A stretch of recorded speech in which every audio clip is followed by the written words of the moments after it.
Hello, welcome to Walk in the Park. My name is Tony Ingram, and this week is episode 128 on February 3rd, 2016.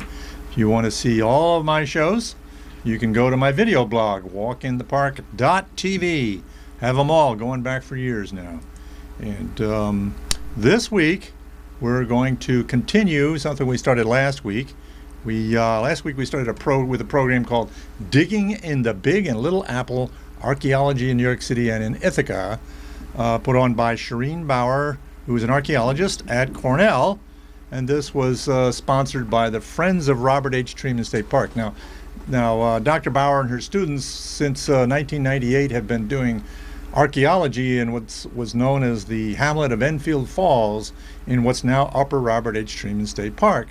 And but before that, she was the first city archaeologist for New York City. And so she shared with us on January 24th, it was at Kendall of Ithaca, a public presentation sponsored by the Friends that was, it was archaeology in the Big and Little Apples. We're the Little Apple.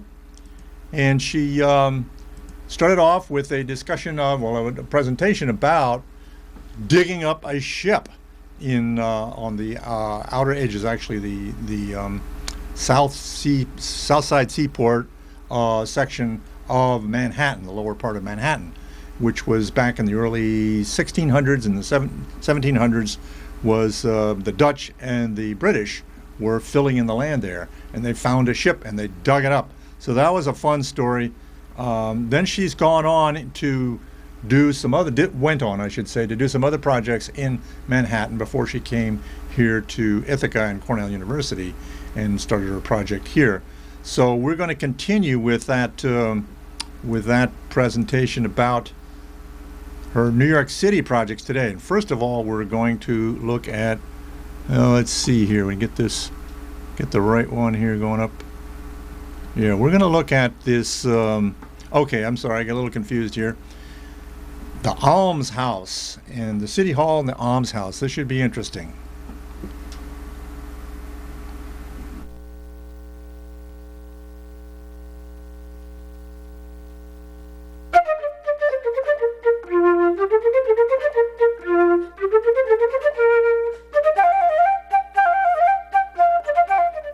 The second project that I was involved in, and this wasn't with a developer, this was with my own staff, totally just my staff, was the excavation at City Hall.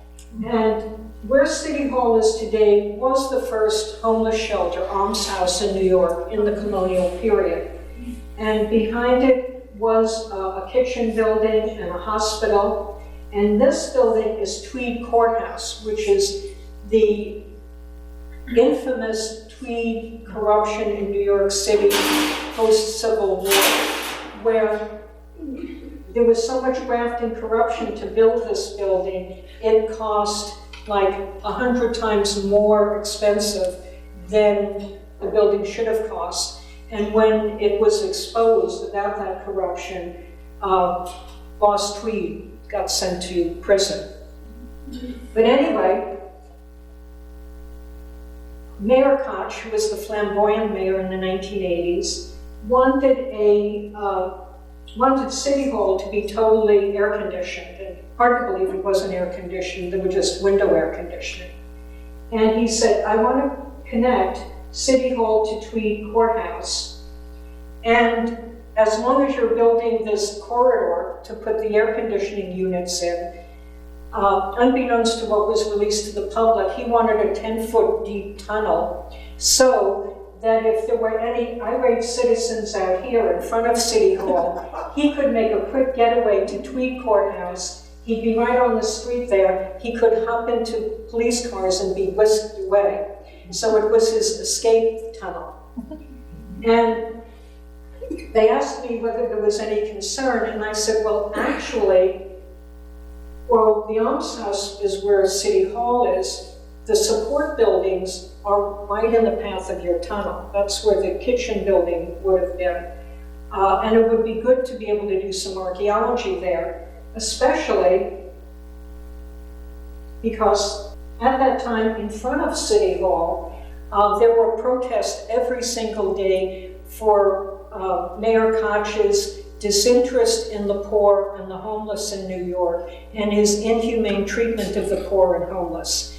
And I said, I think the press would have a field day if you also demolish the buildings associated with the colonial treatment of the poor. They will say it shows your cavalier attitude. So his press people said, yeah, Shireen's right. This is a bad move. Let her do the archaeology. So this is the corridor, and this is where we were doing our excavation. This property here that's grassy is under the domain of the Parks Department. This is under the domain of the Department of General Services. The Department of General Services commissioner loved archaeology, historic preservation. The Parks Commissioner, Henry Stern, hated the Landmarks Commission, hated archaeology, felt that preservation and archaeology were an impediment to progress. So we were told, you can do whatever you want on the guy's property here, but you're not to take a shovelful, a teaspoonful of dirt from the grassy area. So our excavation was confined to that area.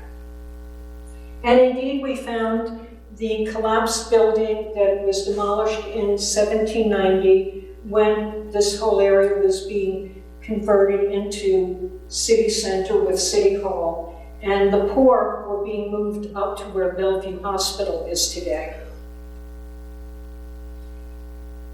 And when we were starting to find all this material from Colonial New York so we could tell a story about the treatment of the poor in Colonial New York, the Parks Commissioner sent his staff in to put these wooden panels in to make sure no dirt from the park property slipped out into where we were working. And this is part of the foundation of the kitchen building.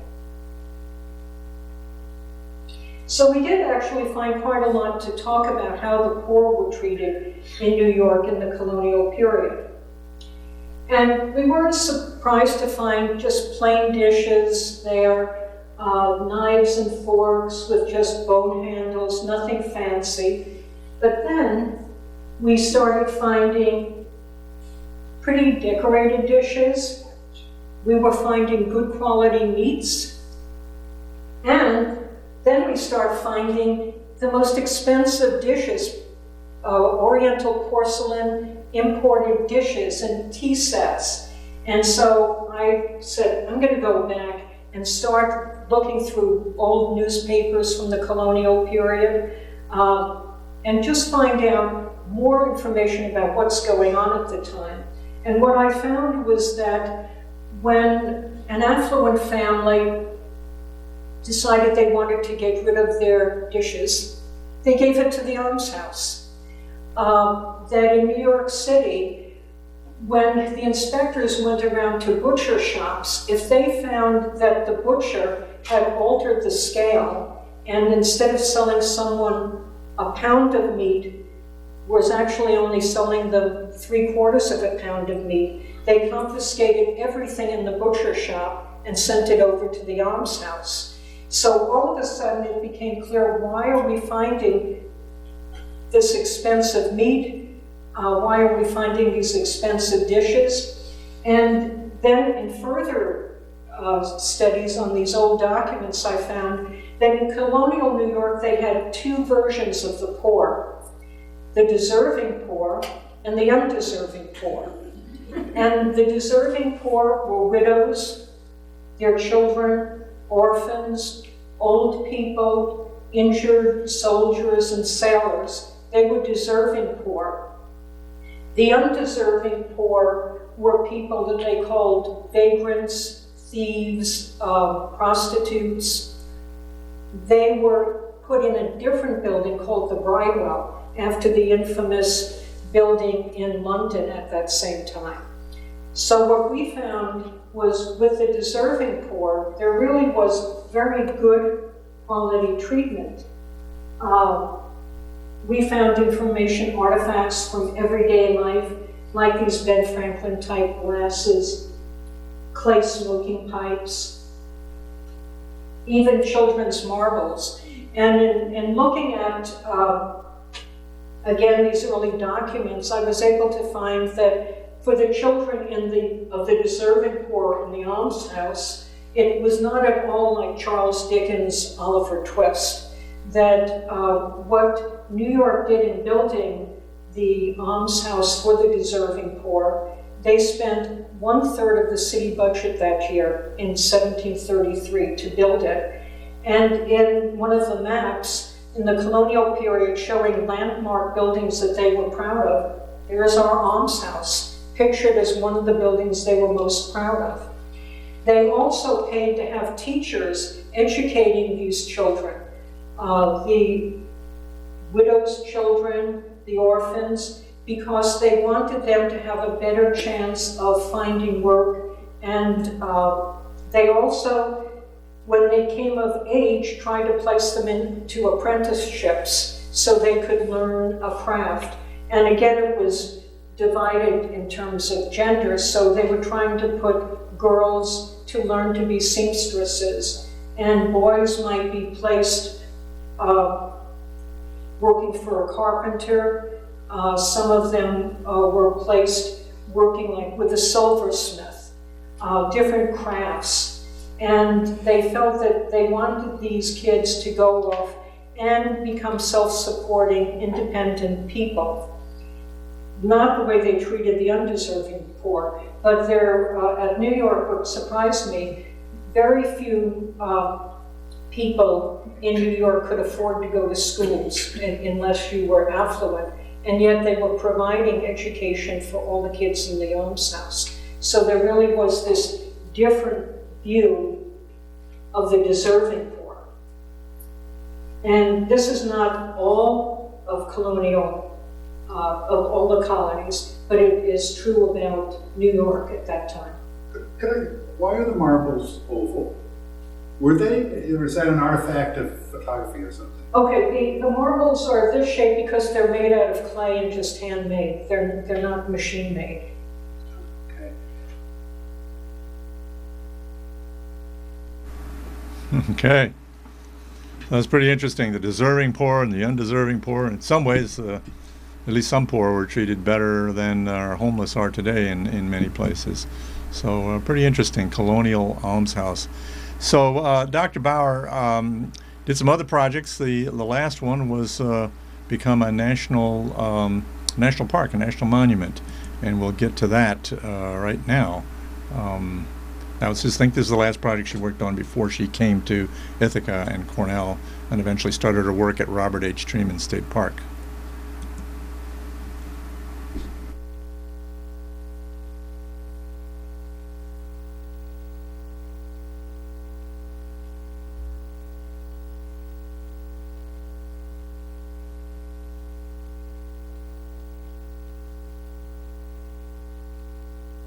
Big project that started right before I left as a city archaeologist and continued afterwards was the site of the African burial ground in New York that's gotten lots of coverage. And the African burial ground in 1710, Trinity Cemetery, the High Episcopal Church in New York, which did allow anybody to be buried, made a ruling that nobody of color could no longer be buried in Trinity Cemetery. And so that's when north of Wall Street, north of City Hall, is when they were allotted land for anybody of color, which meant it wasn't just African Americans, but it was, if there were American Indians, they had to be buried here. If you were biracial, meaning you could have been, one parent could have been white, one could have been black, one could have been American Indian, black, or triracial, any combination. If you weren't pure white, you went to the African burial ground. And so this little section right in here was the only part that wasn't destroyed by a lot of 20th century buildings. And the Department of General Services, this was not a private developer, this was the federal government, just told the archaeologists when they started finding bodies, dig them up quickly, we don't want anything stopping our project. And the man who used to be my assistant, Daniel Pagano, who became the next city archaeologist, had to go into one of the office buildings taking pictures that they were finding these bodies, and the government archaeologists were not notifying the city coroner, which is in New York City, if you find a body, you have to notify the coroner.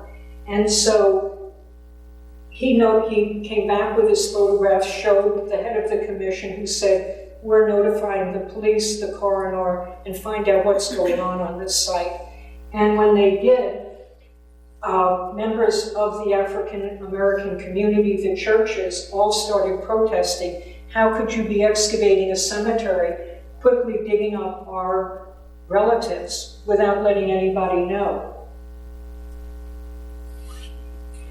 And this area here is where right in here is where the burial ground, what was left of it, was found.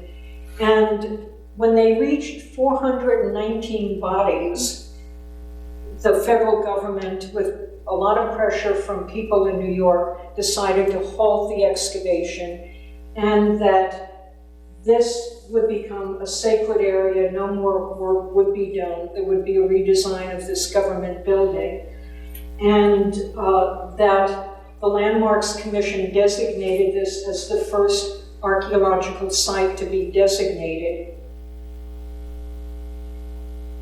And today, if you go down, it's right near Chambers Street, near the Brooklyn Bridge, that you'll see this memorial.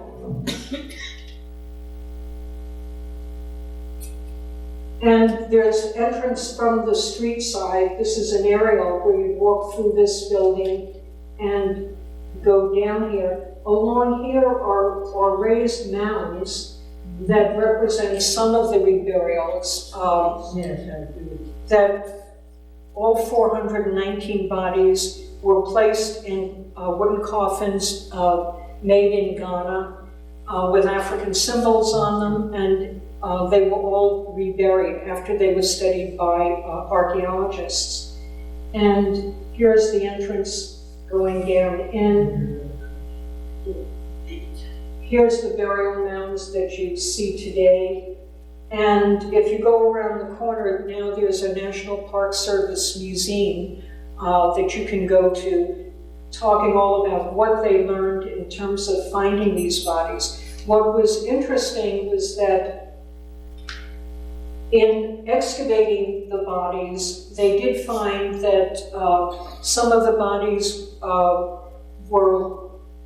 had beads on them, beaded belts. Some of the women had these beaded belts using glass beads were symbolic colors for certain West African religions. One of the coffins had carved in with not carved, but hammered in with nails, this heart shape with another insignia inside the heart. And it's called the Sankofa symbol, which is a symbol of the past, the present, the future in one of the African religions. So that there were a number of things buried in with the deceased that still told of their connection to their African heritage. Okay, so that's pretty neat. There's a little national park right down there in Manhattan that's Dr. Bauer had a role in the creation of. Okay, so her presentation was sponsored by the Friends of Robert H. Freeman State Park, and she is on our board. I'm on the board of directors, trustees, board of trustees. If you want to find out more about the Friends of Robert H. Freeman State Park, you can go to our website at TreemanParkFriends.org, TreemanParkFriends.org. And we have, if you join us, we have these events, or even you come to the events whether or not you join us. And we have board meetings every month that members are invited to attend if they like. So once again, this is Walk in the Park, walkinthepark.tv on Ithaca Pegasus Public Access Television, Channel 13 and 97.1. Okay, and if you go to my website, it'll give you the whole schedule of it, of my shows. All right, so we're going to stay in a historical theme here now, but come back to the local thing, the local landscape. But before I do that, I just want to say that this program, this presentation you've seen, which was the entire presentation was called, see if we can get back up there, yeah, Digging in the Big and Little Apple, Archaeology in New York City and in Ithaca. So we're the Little Apple, and obviously Manhattan is the Big Apple, and Dr. Bowers worked in both.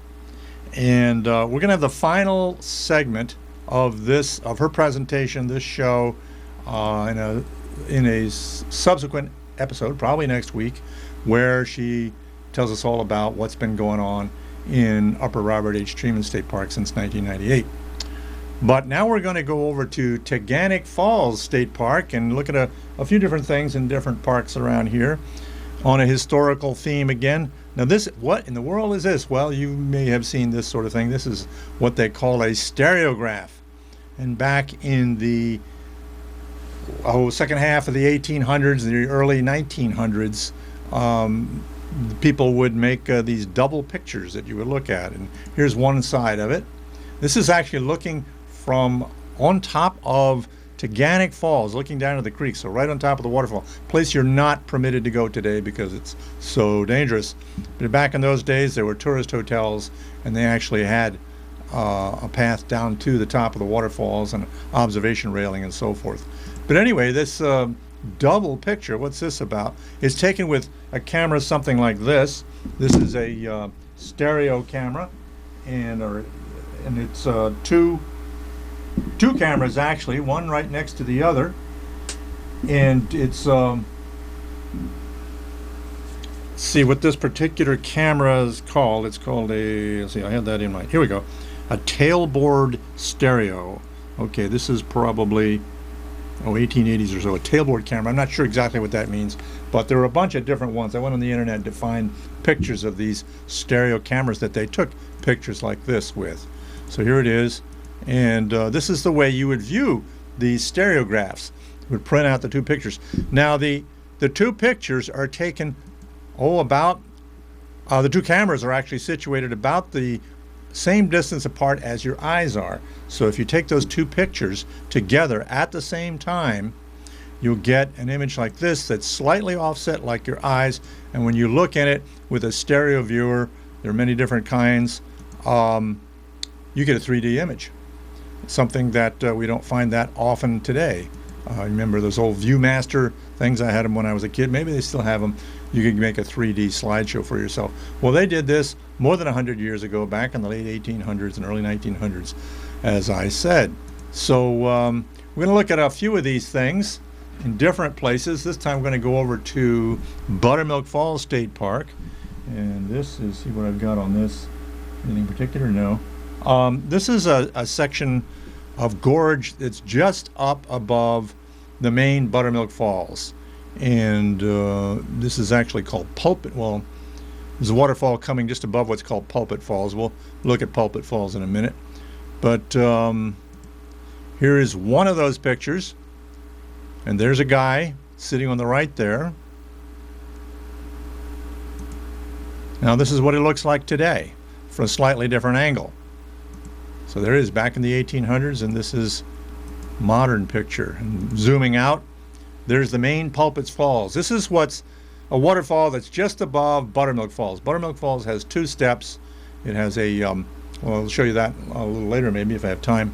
It has two steps, a first fall and a second fall. And then above that is this waterfall that comes out of a section of, narrow section of gorge that is shown here.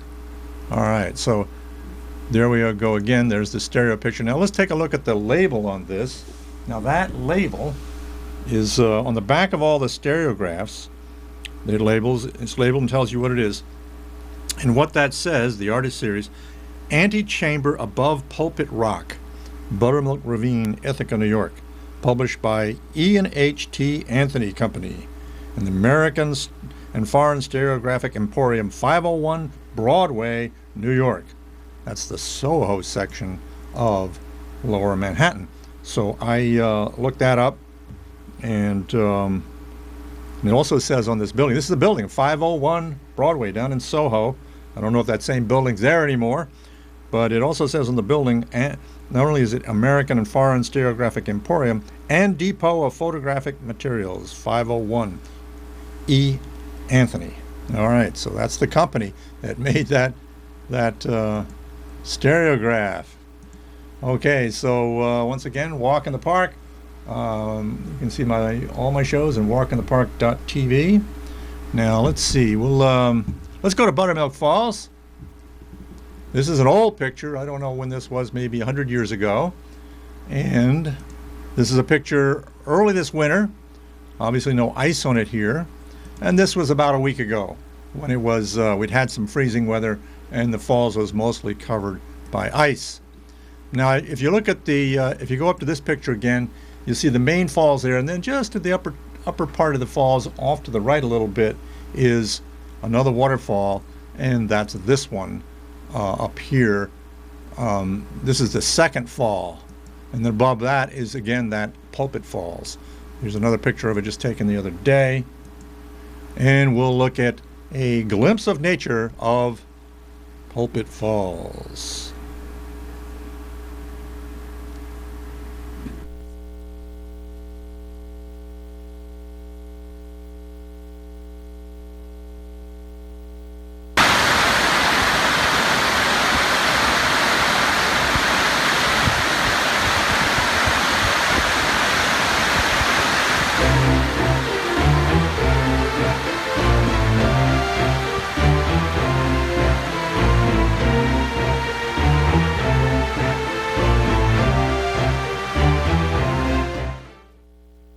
Okay, that's all we have time for today. So we'll see more next week. Thanks for joining me, and we'll hope you have a good weekend.